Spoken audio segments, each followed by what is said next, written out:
Welcome to the Explainer. Today, we're looking at something pretty wild. A plan that starts at a single address in Delaware but aims to create nothing less than a new blueprint for how we live on this planet. So, you gotta understand, this whole thing didn't start in some corporate boardroom. It was born from a very real, very personal crisis, a house fire at One Lake Drive in Bear, Delaware. And that event sparked this huge question about how you rebuild, not just a house, but a life, with real purpose in a world that feels increasingly chaotic. And that personal challenge just blew up into something much, much bigger.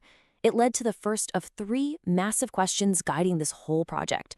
How do we take all the wisdom from humanity's great sacred texts and use it as a single, shared toolkit to solve our problems today? All right, so the second question gets really practical, tackling the physical world head on.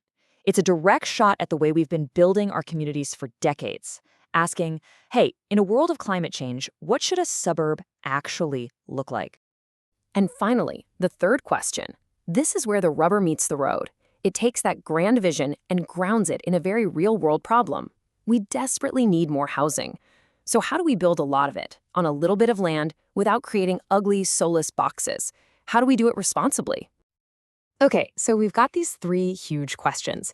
Now let's dive into the answers, starting with the actual physical blueprint for this new kind of neighborhood. The big idea here is what they call the sanctuary suburb. And look, this isn't just about building one cool community. The key words here are franchise-ready. The goal is to create a model that can be copied anywhere, a model that's designed to actually heal the land, give people economic stability, and, bring us back together. Okay, so this idea of dignified density sounds good, right? But what does it actually mean in practice? Well, it comes down to a number, 333. That's the target. The idea is to fit roughly 333 modular homes on a single acre. Just think about that for a second. For a suburb, that's a completely radical idea. And how in the world do you pull that off? Well, they call it the vertical village. If you're thinking of the famous Habitat 67 building, you're on the right track. It's about stacking these modular homes in a really clever way so that every single family gets their own private garden terrace. It's brilliant because it preserves about 3/4 of the land for nature while creating these cool sky streets that connect everyone. But here's what's absolutely crucial to get. This project isn't just about the buildings, the hardware. They've also designed what you could call a human operating system, the software that actually guides life in the community and gives it all meaning.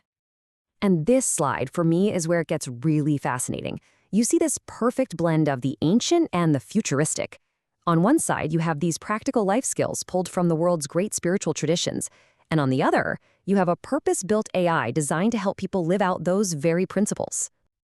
And when you hear 7 skills of scripture, don't think it's about memorizing texts. It's not about theology, it's about doing.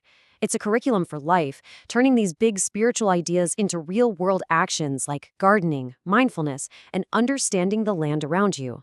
These are skills for a resilient life. Now, what about this sacred AI? I know what you might be thinking, but they are super clear about its role. It's designed to be a scribe, not a sovereign. So think of it as a helpful guide, a tool to manage resources and offer support, a digital chaplain, if you will, not some all-powerful ruler calling the shots.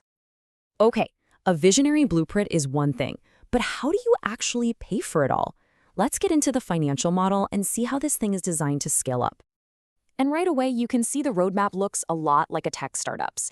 It starts relatively small with a $7 million seed round just to build the first one and prove the concept works. If that's a success, it unlocks a much bigger $70 million round to build out the franchise model, aiming for a huge valuation in just 7 years. So where does that first $7 million go? Well, a huge chunk, as you'd expect, goes to the physical stuff, the land, the infrastructure, the homes themselves.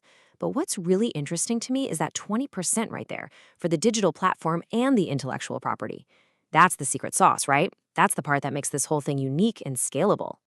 And that scalability is the key to the long-term business model. See, they're not just trying to be real estate developers.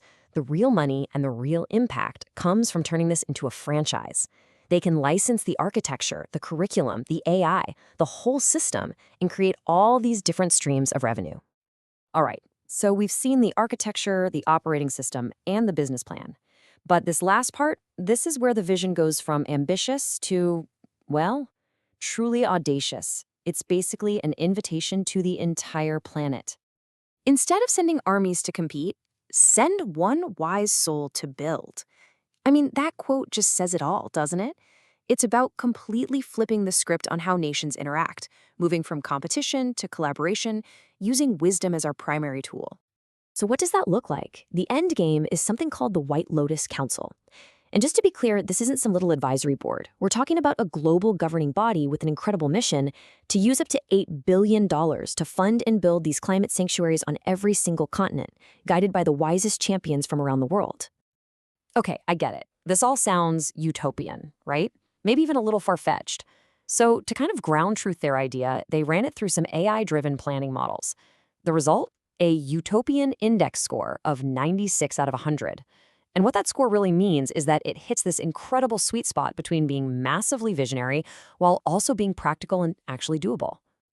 And that brings us to the very end, and to a final question that this whole project leaves us wrestling with. It frames the entire challenge of our time perfectly. When the robots read our holy books, who will teach them what they mean? It suggests that everything we build next, whether it's technology or communities, depends on our ability to embed them with real wisdom and real heart.